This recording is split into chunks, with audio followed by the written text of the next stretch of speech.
Hi, this is Vicky with Learning Home Volunteers, and welcome back to our learning session on music and movement. So, how did your little one like the upside down drawing?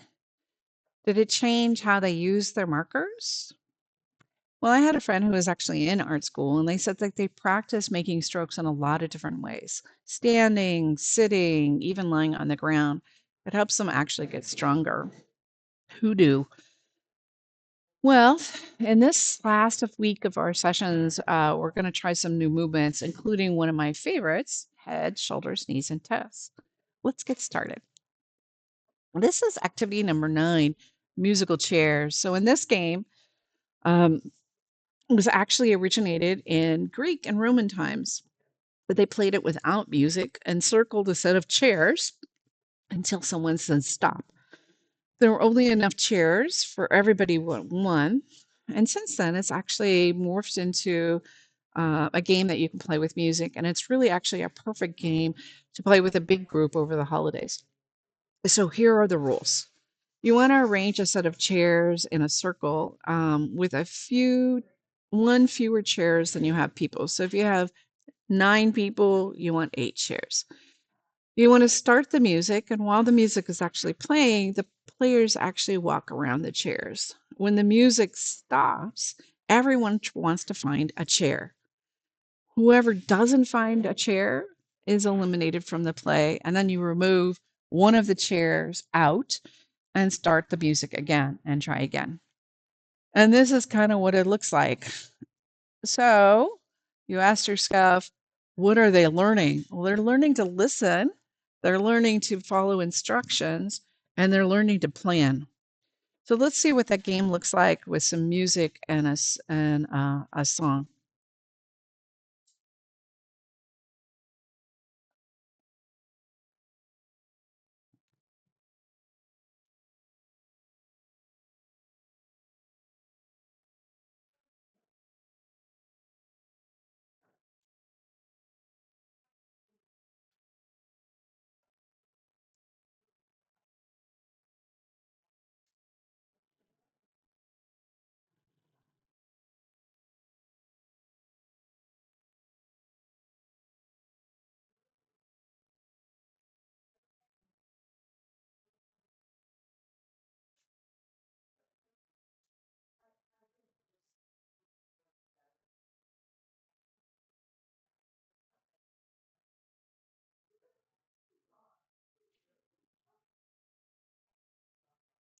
Well, that was fun.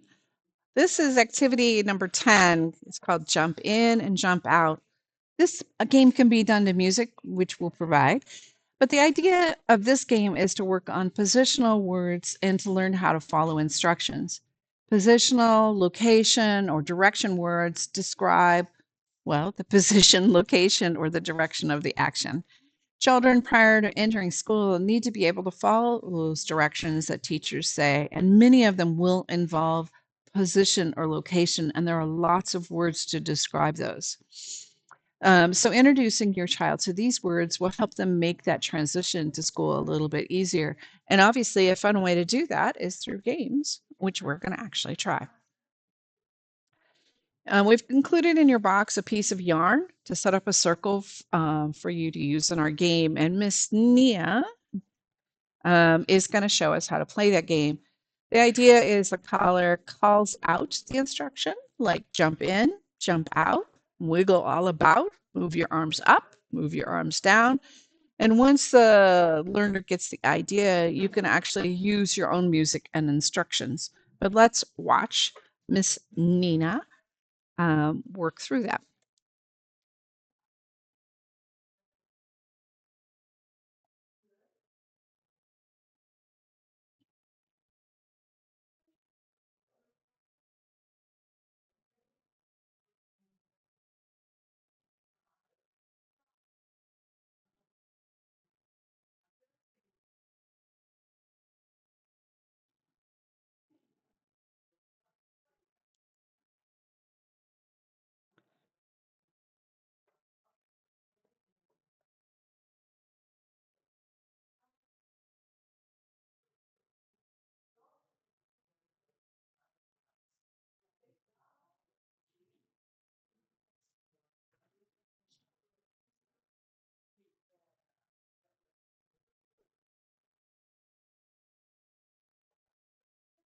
Well, that was super fun.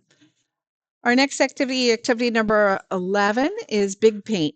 And I bet you didn't think that you could paint and move at the same time. Well, in this painting exercise, we'll need a toilet paper roll, some string, and a sponge contained in bag 11, and the big roll of paper that you got. The little paint that you got, you can pour that onto a plate.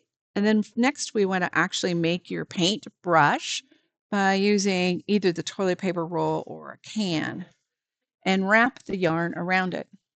Then we can actually dip that can or toilet paper roll in the paint, and then we can roll and roll and roll. We suggest doing this outside. All of the paint we have sent is washable and will come off the sidewalk or grass. We've also included a sponge if they want to use that instead.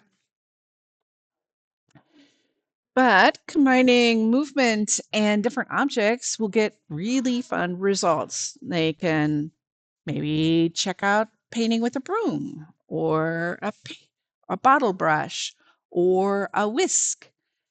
You want to try a little inspiration for your little one? Add a little music and have them paint what they hear.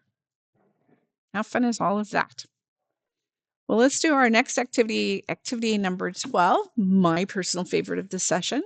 It's called Head, Shoulders, Knees, and Toes. And we've written the lyrics down on the side. But the idea behind this activity is to learn the body parts through music. As the song calls out the body part, the child touches that body part. And in this picture, we see children actually touching their heads. Well, most of them. I don't know what the guy on the left is doing. Let's try it with some music. Here's a short video which combines the music and the body parts. Let's watch.